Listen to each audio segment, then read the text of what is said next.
오늘 우리 실내악의 이 연주가 제 마음을 이렇게 막 울려서 특별히 감사드립니다. 은혜 받았습니다. 고맙습니다. 인사하실까요? 은혜와 평강에 함께 하시기를 바랍니다. 항상 은혜 인생 되시기를 바랍니다. 사도 바울은 오늘 이 은혜에 대해서만큼은 너무나도 분명하게 에베소서 2장의 말씀에 이 은혜에 대해서 설명해 주고 있습니다. 1절부터 말씀을 다시 보실까요? 그는 바로 예수 그리스도지요.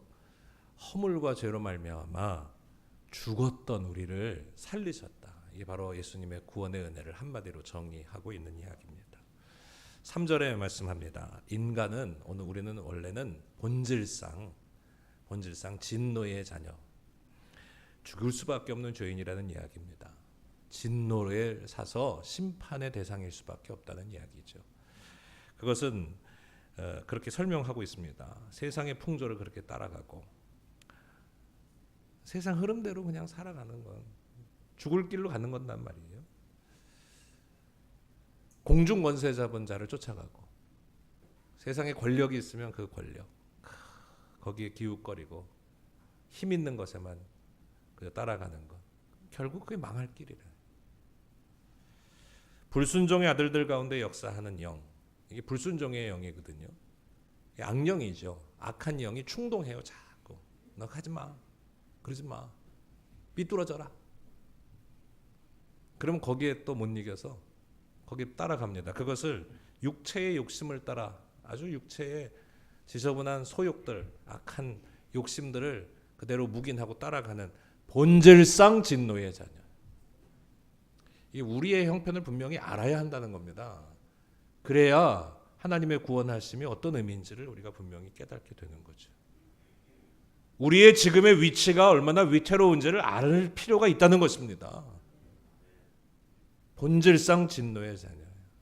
심판의 대상이란 말입니다. 그런데 오늘 4절에 이런 반전이 일어납니다. 긍휼이 풍성하신 하나님,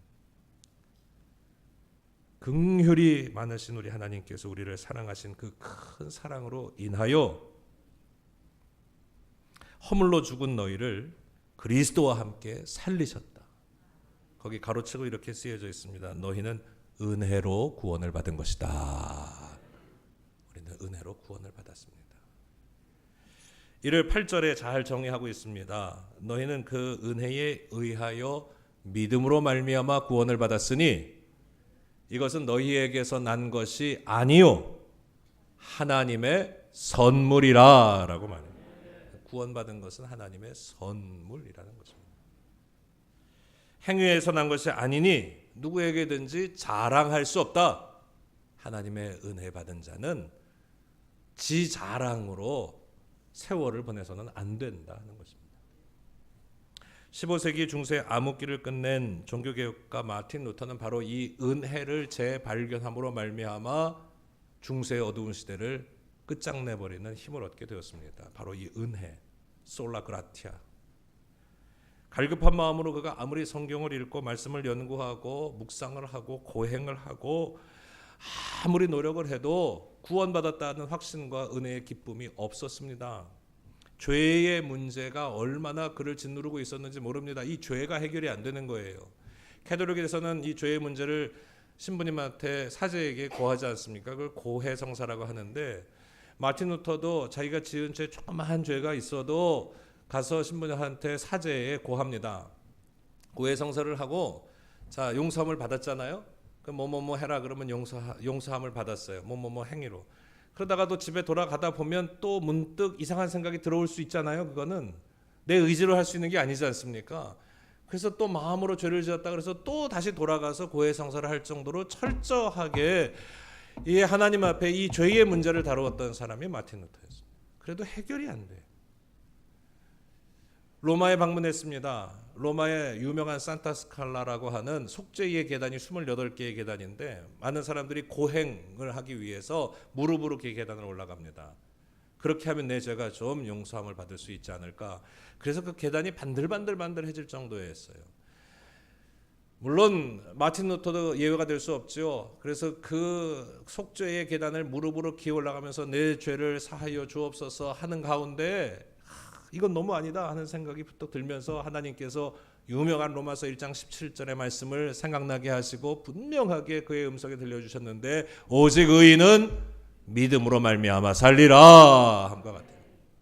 야, 내가 고행한다고 고해성사한다고 뭘 행한다고 선행을 한다고 죄의 문제가 해결되는 것이 아니라 이 본질상 진노의 자녀인 나는 이 죄의 문제를 우리 주님께서 대속의 은혜, 십자가의 은혜로 사해 주셔야만이 해결될 수 있다. 그래서 그때부터 신학이 바뀝니다. 캐톨릭의 신학은 영광주의, 공로주의의 신학입니다. 그래서 높이 고딕의 첨탑을 세워서 하나님 앞에 자기를 자랑하는 일이 영광의 신학이라면 프로테스탄트의 신학은 십자가의 신학입니다. 은혜를 발견하고 은혜 속에 사는, 자기를 낮추는 신학입니다. 엄청난 차이가 있는 거죠. 예수께서 나의 죄를 사하시기 위해 십자가를 지셨다라고 하는 이 사실, 이게 하나님의 은혜예요. 그것을 사도 바울은 오늘 에베소서 2장 8절에 한마디로 너무나도 멋지게 정의해 주고 있습니다. 은혜에 의하여 믿음으로 말미암아 구원을 받았다라고 말이죠. 이것은 내 행위로 한 것이 아니라 오직 하나님의 선물인 은혜로 말미암은 것이다 하는 것입니다.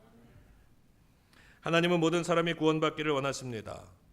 디모데전서 2장 4절의 말씀에 하나님은 모든 사람이 구원을 받으며 진리를 아는 데까지 이르시기를 원한다라고 말씀하고 있습니다. 모든 사람이 진리를 아는 데까지 이르시기를 원하시는, 모든 사람이 구원받기를 원하시는 하나님. 그 구원은 오직 하나님에게만 있습니다. 하나님의 선물이 바로 구원입니다. 하나님에게만 있습니다. 자신의 행위나 어떤 믿음으로 말미암아 구원을 얻는 것이 아닙니다. 자신의 행위가 아닙니다. 내 의의가 아닙니다.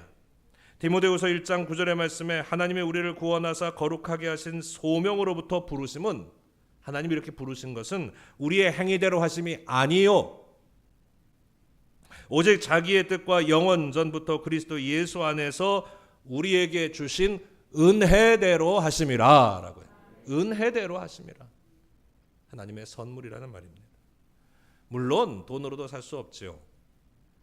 내가 아무리 능력이 있다고 해도 그 은혜를 하나님의 선물로 받아 누릴 자격은 없습니다. 베드로가 성령 받고 사마리아 땅에 가가지고 복음 전파할 때 놀라운 능력들이 나타났습니다. 안수할 때 성령 받으니까 그 당시에 마술사였던 시몬이 그걸 이렇게 지켜보다가 베드로한테 이렇게 말합니다. 내가 돈을 주고 살 수 있겠습니까? 그 능력을. 그때 사도행전 8장 20절에 베드로가 호통을 칩니다. 내가 하나님의 선물을 돈 주고 살 생각을 하였으니 내 은과 함께 내가 망할지어다. 하나님 주신 선물이지 내가 어떻게 다루고 살 수 없다는 것을 분명히 말씀하죠. 누가복음 19장에 보면 세리장 삭개오가 등장합니다. 죄인이죠. 그 죄인이 예수님을 만나서 변화되는 이야기가 아주 놀랍게 흥미진진하게 이어지고 있습니다. 뽕나무에 올라갔던 삭개오에게 예수님께서 삭개오야 내려오라. 그랬더니 그 부르심에 삭개오가 껑충 뛰어서 예수님 앞에 갑니다. 은혜의 자리에 초대된 인생입니다. 예수님 앞에 나아가는. 여러분, 은혜의 자리에 초대된 인생 되심을 기뻐하시고 믿으시기를 바랍니다. 여러분 지금 은혜의 자리에 초대되어 온 겁니다. 삭개오야 내려오라. 우리를 예배로 부르시고 은혜의 자리로 부르신 하나님의 은총을 기억하시고 감사하시기를 바랍니다.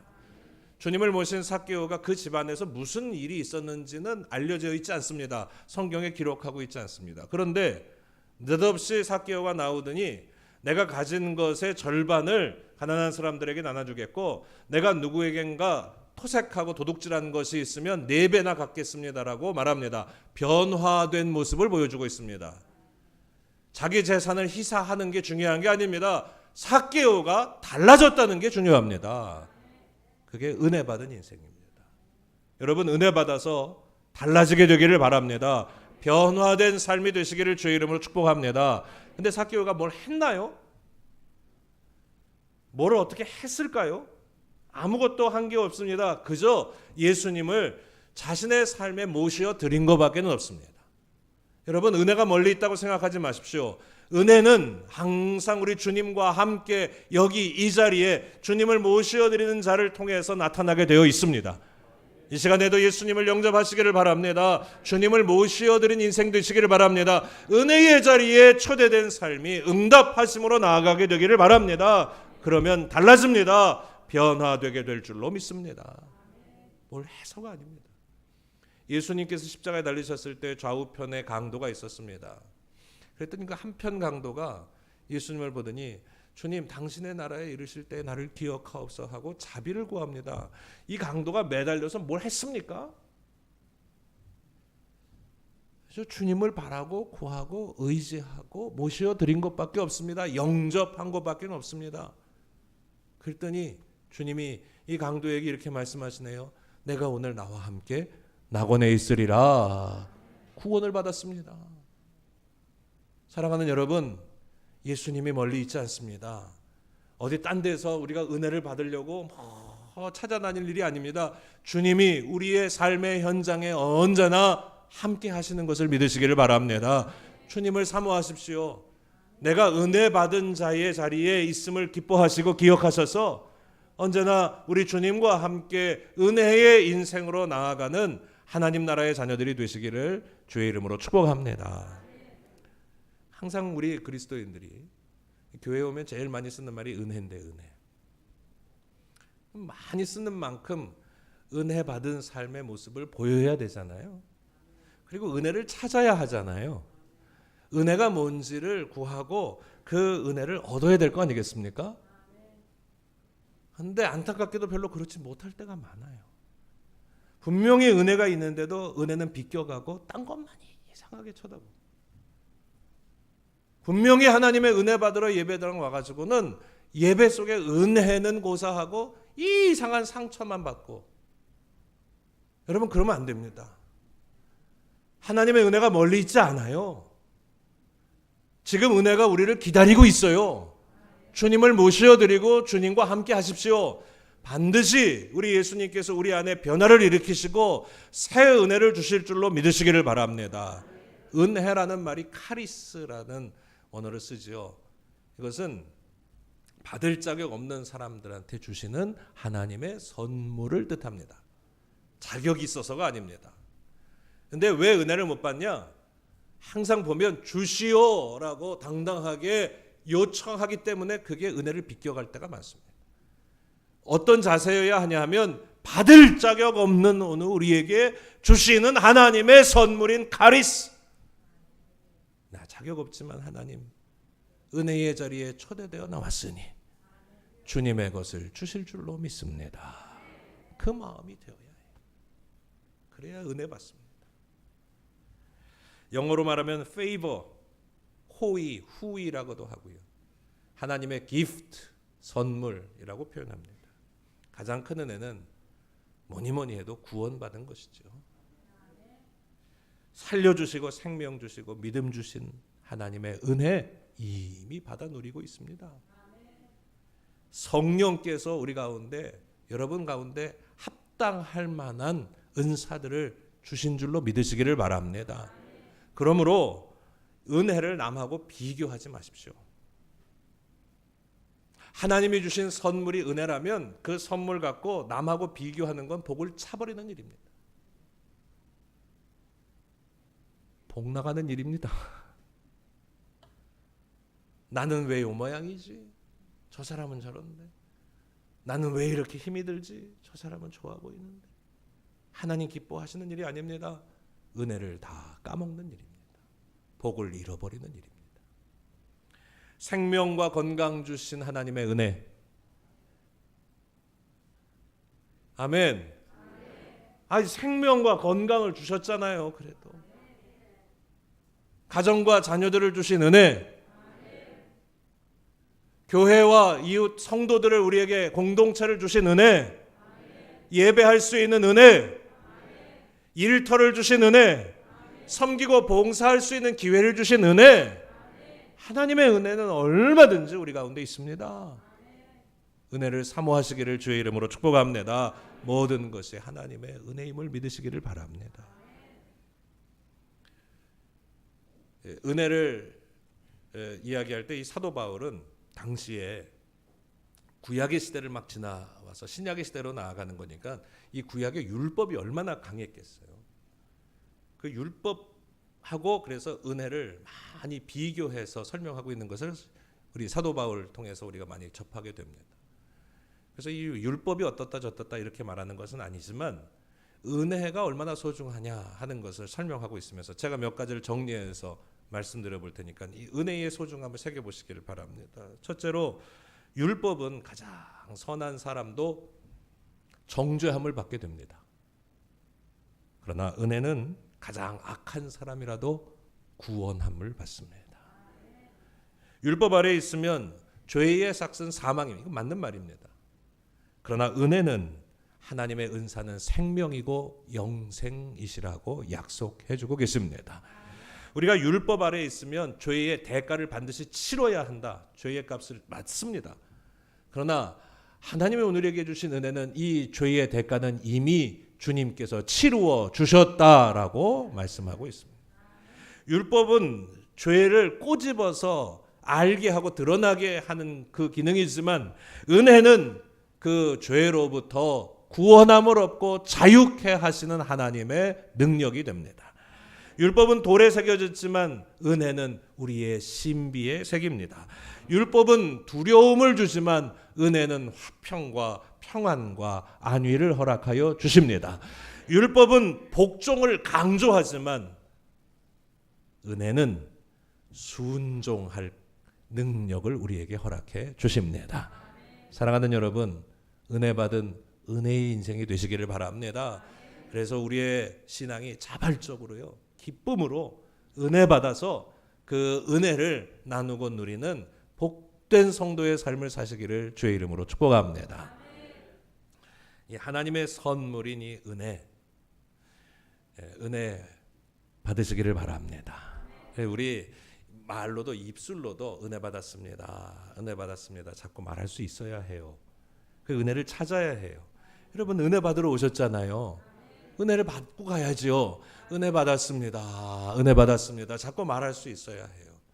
제가 지금까지는 우리 교인들이 이제 이렇게 예배 마치고 가실 때 은혜 받았습니다. 뭐 이런 말 이렇게 하시라는 말을 제가 못 드렸어요. 근데 좀 하세요 이제. 제가 왜 못했냐 하면 목사 설교에 뭐 강제로 은혜 받았습니다 이런 말 하는 게 뭐 별로 제 스타일에 맞지 않아요. 그래서 뭐 은혜 잘 받으셨겠거니 생각하는 마음이었는데 아니에요. 고백해야 돼요. 은혜 받았습니다. 은혜 받아야 한다는 말입니다. 내가 은혜 받았습니다. 목사님 수고했습니다. 그 뭐 수고는 뭐 제가 무슨 수고한 거예요? 은혜 받아야죠. 여러분 은혜 받으셔야죠. 나 수고의 인사는 아니어도 돼요. 여러분이 은혜 받는 성도의 삶이 되시기를 주의 이름으로 축복합니다. 은혜 받아야 됩니다. 그리고 은혜를 자꾸 찾아야 합니다. 아니 이 무더위에 주일날 이 귀한 시간에 하나님 전에 나와 예배하는데 은혜 받고 가야지. 은혜 받고 가야지. 은혜 받았다는 건 무슨 뜻이냐 몇 가지 살펴봅니다. 첫째, 은혜 받았다는 것은 주님의 사랑으로 채워졌습니다 라고 하는 뜻입니다. 은혜 받았다는 증거는 주님의 사랑이 오늘 우리 안에 가득합니다 라고 하는 뜻이라고요. 골로새서 3장 12절에 말씀합니다. 너희는 하나님이 택하사 거룩하고 사랑받은 자처럼 긍휼과 자비와 겸손과 온유와 오래 참음으로 옷 입고 누가 누구에게 불만이 있거든 서로 용납하고 피차 용서하되 주께서 너희를 용서하신 것 같이 너희도 그리하라 그랬어요. 이 모든 것 위에 그런데 뭐를 더하라? 사랑을 더하라 라고 하십니다. 이는 온전하게 매는 띠가 된다. 사랑을 더하라. 만약 하나님의 은혜를 받았다 하면서도 여전히 미워하는 것들이 우리 안에 있다면 그것은 뭔가 잘못된 것입니다. 스스로 진단해야 합니다. 내 몸 잘못됐구나. 사람이 개인차가 있기 때문에 호불호가 있을 수는 있습니다. 좋아하는 것도 있고 그렇지 못한 것도 있을 수 있습니다. 그러나 미워하는 것은 전혀 차원이 다릅니다. 음식도 내가 좋아하는 음식이 있고 입에 맞지 않는 음식이 있을 수 있습니다. 그런데 내가 별로 좋아하지 않는다고 미워한다는 건 말이 됩니까? 그거는 전혀 다른 이야기입니다. 미워한다는 것은 계명에도 나옵니다. 살인하는 죄라고까지 하나님께서 말씀하고 있습니다. 우리 그리스도인들은 우리 교회에서는요, 최소한 이 미움의 단어, 혐오의 말들을 함부로 내뱉어서는 안 됩니다. 믿으시면 아멘 하세요. 이 혐오의 말들, 무슨 포비아 그러면서 혐오하는 것들은요, 세상에서는 그럴 수 있을지 몰라요. 무식하니까, 본질상 진노의 자녀이니까. 그러나 하나님의 은혜 받고 용서받고 구원받고 사랑받고 은혜 받은 사람들은 그러면 안 됩니다. 그 은혜 못 받은 거예요. 은혜 받은 성도는 사랑해야 합니다. 하나님을 사랑하고 이웃을 사랑하기를 힘써 실천해내야 합니다. 존 웨슬리는 표준 설교집에 있는 은혜 받는 수단, 영어의 제목은 Means of Grace, 은혜의 수단이라고 하는, 그럼 어떻게 하면 은혜를 받을 것인가 하는 것을 표준 설교집에 담고 있습니다. 첫째, 기도하라. 둘째, 성경을 묵상하라. 셋째, 성례에 참여하라. 예배에 참여하는 것이 은혜 받는 것이다라고 분명하게 말합니다. 그럼 은혜를 어떻게 받느냐? 말씀과 기도와 예배를 통해서 은혜 받는다는 것입니다. 여러분 은혜 받으시기를 바랍니다. 그런데 이보다 더 중요한 게 은혜의 수단이라고 그랬잖아요. 그러면 은혜 받아서 그 도구로 무엇을 할 것이냐 하는 것이지요. 그냥 은혜만 달라가 아니라 무엇을 위하여 은혜를 구할 것이냐는 거예요. 존 웨슬리는 말합니다. 은혜 받은 수단, 그것을 통해 하나님 사랑하고 이웃을 더 사랑하는 도구가 되어야 된다는 사실을 말하고 있습니다. 동의하십니까? 맞습니다. 내가 은혜 받아서 사랑해야 합니다. 하나님 사랑하고 이웃 사랑하기를 힘써야 한다는 것입니다. 은혜 받았다는 건 둘째로 세상을 이길 힘과 능력을 공급받았다는 것을 말합니다. 여러분 항상 강조합니다. 마음에 새기십시오. 문제보다 하나님이 크시지요? 믿으십니까? 어려움보다 고통보다 하나님의 은혜가 크심을 믿으십니까? 믿으시길 바랍니다.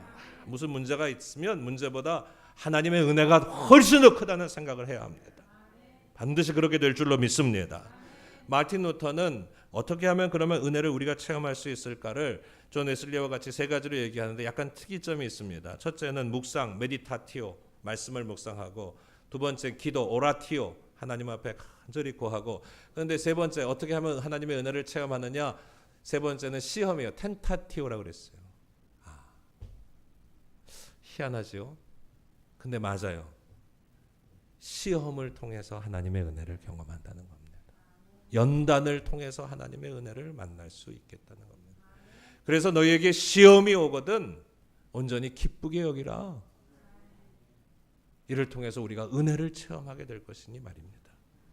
하나님, 불같은 시험 가운데 여러분 혹시 있습니까? 어려운 가운데 있습니까? 반드시 시험을 이길 힘을 주시고 은혜가 있음을 기억하시기를 바랍니다. 하나님은 감당할 만한 시험밖에는 사람에게 주신 것이 없다라고 분명하게 말씀하고 있습니다. 존스 홉킨스의 소아정신과 의사로 한국인의 진아영이라는 아주 젊은 여의사가 있습니다. 이분이 얼마나 잘 나가는 사람입니까? 그 미국의 볼티모어에 지난번에 우리 교회에서 설교하셨던 조은상 목사님 바로 볼티모어에 바로 존스 홉킨스 의대 근처에 계셔서 목회하시는 목사님이신데 세계에서 제일 유명한 병원이죠. 거기에 의대 교수예요. 그것도 소아정신과 교수인데 이분이 잘 나가는데 어느 날 갑자기 원인도 알 수 없게 고통, 통증, 두통, 무기력, 피로 꼼짝도 할 수 없게 됐어요. 의대 교수님 온갖 철저한 검사들을 다 하지 않았겠어요? 최첨단의 검사들을 다 했는데 수개월 동안 추적해서 나온 결론이 자율신경계가 망가졌다는 거예요. 자율신경계가 다 망가져서 어떻게 방법이 없다는 것입니다. 지금도 어려움 가운데 있어서 굉장히 고통스러운 한 하루를 보내는 가운데에서 이분이 이제 힘이 좀 나면 이런 강의들을 많이 합니다. 뭐 세바시 이런 데도 나오고, 그래서 강의하는 것을 제가 보고 그분의 책을 읽어봤는데요. 이렇게 강의할 때 이런 얘기를 하더라고요. 인생이 너희에게, 이게 미국의 속담이 그런 속담이 있어요. 인생이 너희에게 레몬을 주거든. 그것이 시다 쓰다 못 먹는다 먹는다 어떤다 뭐 이렇게 얘기하지 말고 인생이 너에게 레몬을 주거든 너는 그것으로 레모네이드를 만들어 먹어라. 미국의 속담. 그것을 인용하는 게 내 인상 깊었습니다. 아 그렇지. 그가 쓴 책에 마음이 흐르는 대로 Follow Your Heart라고 하는 이 책에서 제가 뭐 다른 내용들도 참 좋은 내용들이 많았는데 그 첫 표지에 바로 이 말씀을 전하고 있어요. 하나님은 사람이 감당할 만한 시험밖에는 주신 것이 없다. 자기가 이 어려움 가운데에서도 그 잘 나가던 의대 교수가 하루아침에 무너져서 그렇게 질병 가운데 있는데 그 가운데에서도 그가 뭘 했냐 하면 지금 이 책을 쓴 거예요. 글을 쓴 거예요. 키보드를 탁탁탁탁탁탁탁탁 치면서 글을 써서 선한 영향력을 끼칠 수 있다는 것이죠. 그리고 그 책의 맨 마지막에 이 모든 것 허락하신 하나님께 감사합니다. 야, 그리스도인의 모습이에요.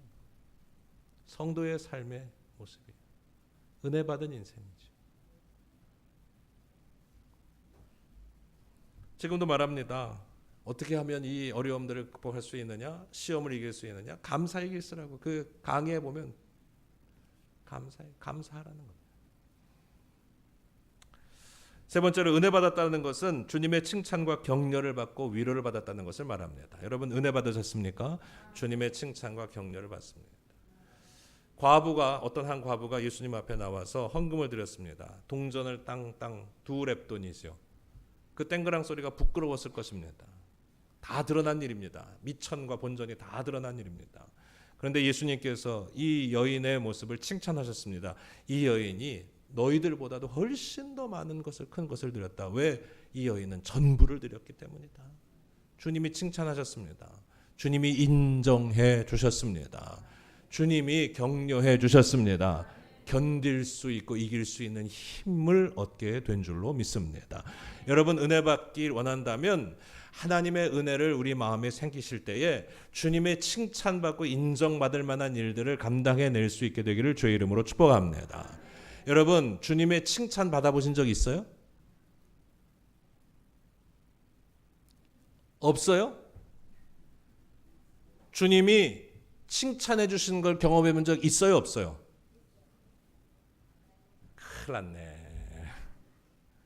저를 보세요. 이거 심각한 문제예요. 예수님이 나를 칭찬해 주신 것을 경험해 본 적 있어요? 없어요?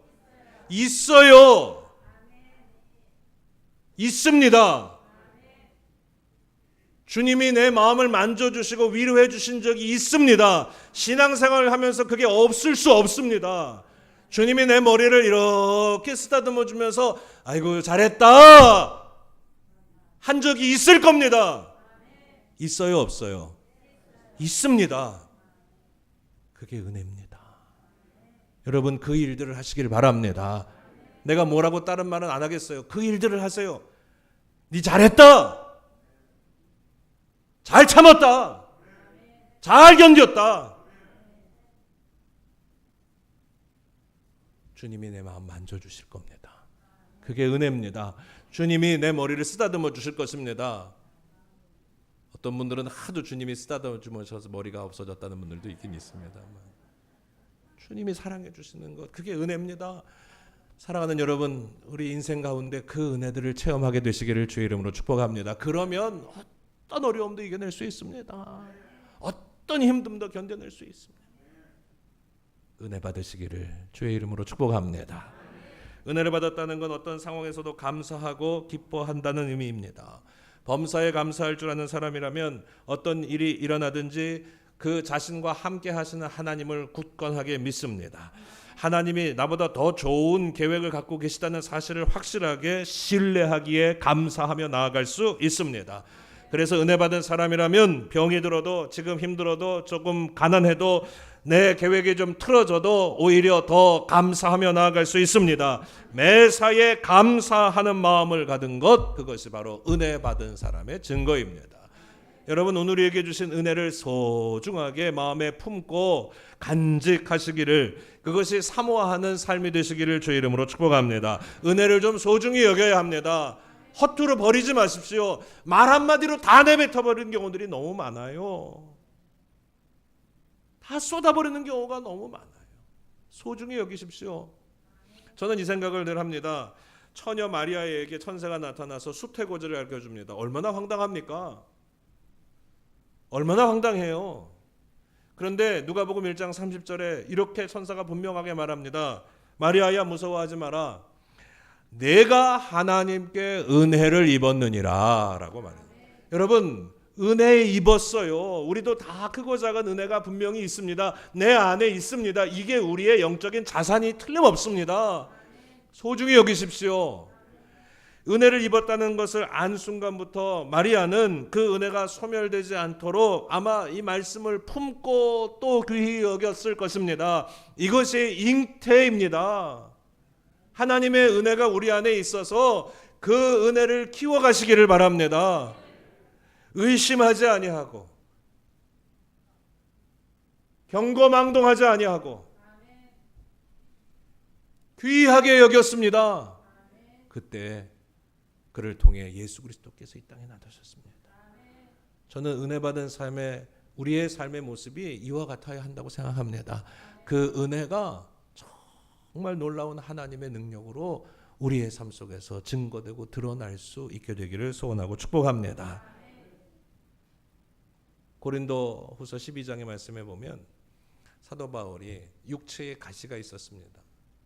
그래서 3번이나 하나님 앞에 간절히 구하지요. 이 가시를 좀 빼달라고. 3번이나 기도했으면 좀 들어주실 만한데 대사도 아닙니까? 근데 그때 주님이 이렇게 응답하십니다. 내 은혜가 내게 족하다. 이는 내 능력이 약한 데에서 온전하여집니다. 저는 이 말씀을 수백 번 수천 번을 읽고 또 읽었습니다. 또 보고 또 봐도 솔직히 말하면 무슨 말인지 모르겠더라고요.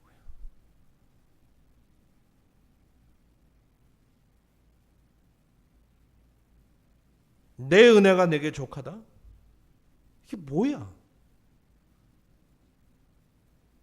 붙들고 기도하면서 간절히 묵상하는 가운데 하나님이 이런 마음을 주셨습니다. 어느 순간. 이게 다는 아닐 겁니다. 이 말씀에. 아마 여러분들도 이 말씀을 붙들고 하나님 주신 은혜의 깨달음을 얻게 되시기를 바랍니다. 근데 한 가지 제가 얻은 깨달음 가운데 하나는 도움이 되셨으면 좋겠어서 드리는 말씀입니다. 내 은혜가 내게 족하다? 이게 뭐야? 제가 얻은 깨달음 하나는 네 가시가 오히려 은혜가 된다는 것이었습니다. 그 가시가 바로 은혜다.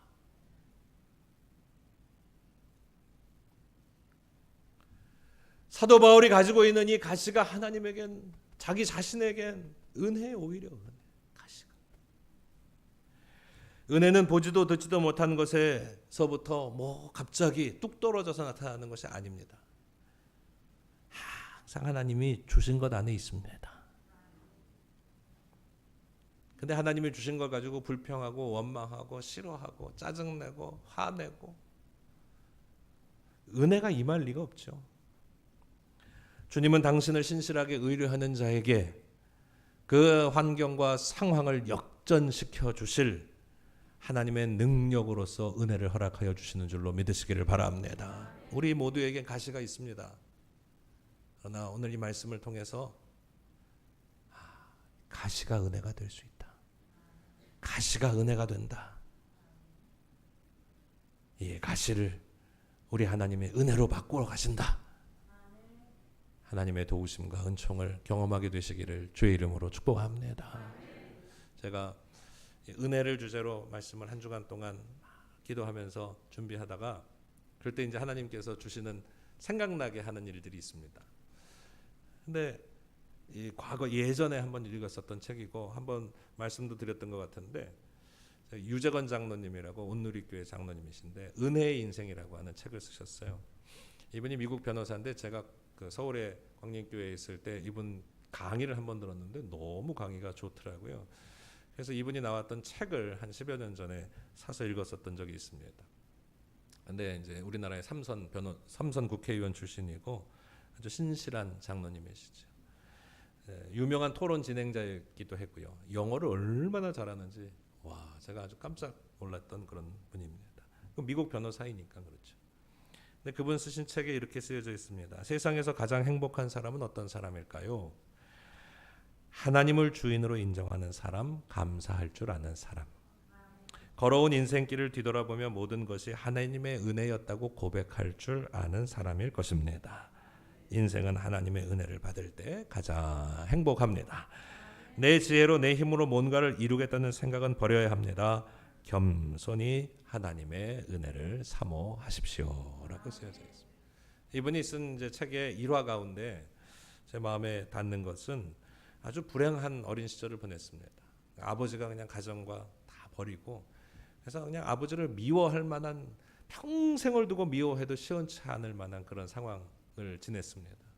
그런데 하나님을 만나고 10대에 하나님을 만나고 은혜를 체험했어요. 그리고 아버지를 용서했습니다. 근데 그때 그 기억을 이렇게 표현합니다. 하나님을 만나지 못했다면 나는 지금도 아버지를 원망하며 살지도 모른다. 내가 잘나서 유학 가고 변호사 되고 국회의원 되었다고 교만할지도 모른다. 하나님이 아니셨다면 가난은 어떻게 모면했을지는 몰라도 그 과정에서 받았을 서름과 원망과 상처로 인해 남을 괴롭히는 인생을 살았을지도 모른다.